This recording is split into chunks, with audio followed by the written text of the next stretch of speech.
surprise me, but the inaction of the DOJ will never stop surprising me. Oh boy, here we go. Good morning, Glenn Kirschner. That was not very justice is coming. I think it is. As we go day by day and watch, reality and facts get turned on their head, it makes us even more anxious, for what is happening at DOJ. I wanted to get your take. AG, our mutual friend, Mueller, she wrote, said, this is super simple. If Merrick Garland declines to prosecute a clear case against leaders of the coup, I'll be pissed. Until then, I'm not going to help Trump attack institutions. In the meantime, I'll continue to call out the DOJ for what I think are missteps. It just, when the coup plotters get to take over Congress, I think it is just it's almost like a rage that we all feel, isn't it? It is a rage, and frankly, it is a fear for the American people, a fear for our democracy. I'm with AG that I will continue to call out DOJ missteps. Some people, Steph, accuse me of beating up on DOJ too much, and some people accuse me of not beating up on DOJ enough. So maybe I'm striking the right balance. But, the biggest misstep is their inaction. It's their refusal to hold Donald Trump and company accountable when the evidence of the crimes they committed against our democracy is overwhelming. That is the most significant misstep. And we saw it manifest itself in some of Donald Trump's dangerous posts and reposts this week. He is all but said, for example, if Fani Willis is the first one to indict him in Atlanta, he has all but posted, come to Atlanta for the arraignment on my indictment will be wild. I mean, we are pretty much in the same place we were in the run-up to January 6th. And DOJ, is going to let him take a second crack at another insurrection? Here's a good idea, though. Donald Trump also said Georgia Republicans should boycott all future elections if the state indicts him for election fraud. He is absolutely right. Where is your dignity? That would be a win-win. He gets indicted and all Georgia Republicans stop voting.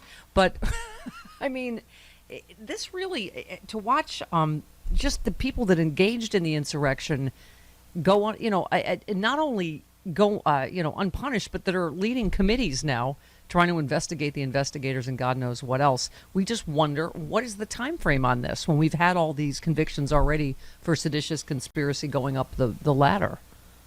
Yeah, what are they waiting for? Donald Trump reposted on his third-rate, social media platform something that one of his supporters posted, and it said, it's not going to happen again. I will fight for Donald Trump until the day I die. We are locked and loaded. Donald Trump reposted that. So, Steph, here we go again. Yeah. And we have a Department of Justice that, for whatever reason, is letting it go unaddressed.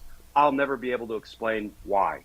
Well, I mean, in this case of everything we just found out, in the last couple of days about J6, how the FBI missed J6, it's like, well, in some ways you go, they didn't miss it. It was Donald Trump's DOJ. Yeah. They were told to focus on left-wing terrorism, of which there's virtually non-existent, Antifa or whatever, and ignore the giant red flags leading up to January 6th, right?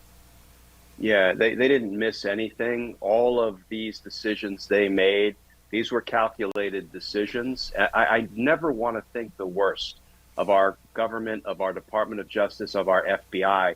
But when you have like the top counterintelligence FBI supervisory agent locked up for being in bed with Russia dating back to 2016, what the heck conclusion are we supposed to draw? Yeah. What this latest thing that just broke this morning, a Trump campaign official was caught on tape. Here we go again. Lordy, there's tapes. Telling staff that Trump's comms team would continue to fan the flames of election denial just 2 days after Election Day. This was a campaign strategy session in Wisconsin that was leaked, basically, essentially admitting he lost, and they're going to try and, do whatever they can. What does that do for the case in general? I mean, I know it's not Trump on tape again, but it's part of the larger case, isn't it? The sort of the scope and breadth of the conspiracy, I think it's a hub and spoke conspiracy. Donald Trump is the hub, and there are endless spokes that radiate out from the hub, all sort of converging to do the same thing or try to do the same thing, keep Trump in power unconstitutionally. The breadth and scope of it is so breathtaking that, I don't want to spend all morning beating up on DOJ, but when they say we will follow the facts and follow the law wherever they lead. The facts are clear, Steph, and the law as applied to those facts militates in favor of an indictment and indeed demands an indictment. And yet DOJ is not doing it. So I would ask them that question. You keep throwing in our face that you're going to follow the facts and follow the law wherever they lead. You need to answer one question for us. What are we to do when the facts and the law are clear, but you haven't followed them to their natural conclusion? What are we to do? Yeah. Glenn, help us understand, since you were there, what's happening at the DOJ in the sense of, are these separate? Because we keep saying that's what's stunning about this time we live in. Whenever there's a story about Trump, you're like, which crime? Which crime are we talking about? Is it, the overthrow of the government, January 6th? Is it the stolen classified documents? So is there one case at the DOJ? Are these separate cases that they could ostensibly bring charges in? I mean, or does one go first? Or it's almost, I think you and I have had this conversation, because there's so much crime. Is that what stops them? Because it's one big case? How does it work?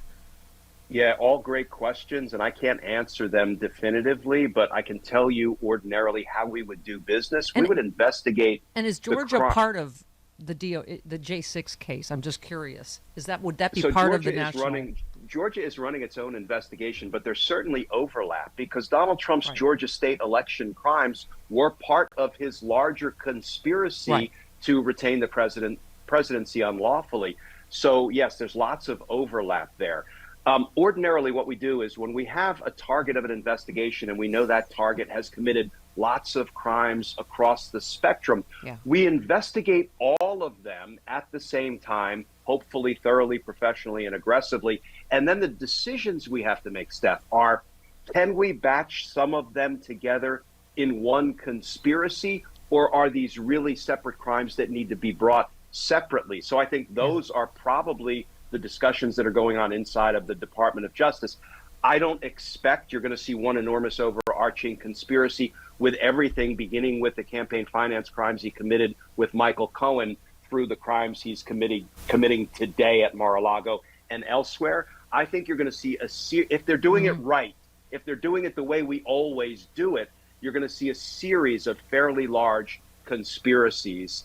And they will drop in whatever order DOJ believes they are prepared to drop indictment 1, indictment 2, indictment 3.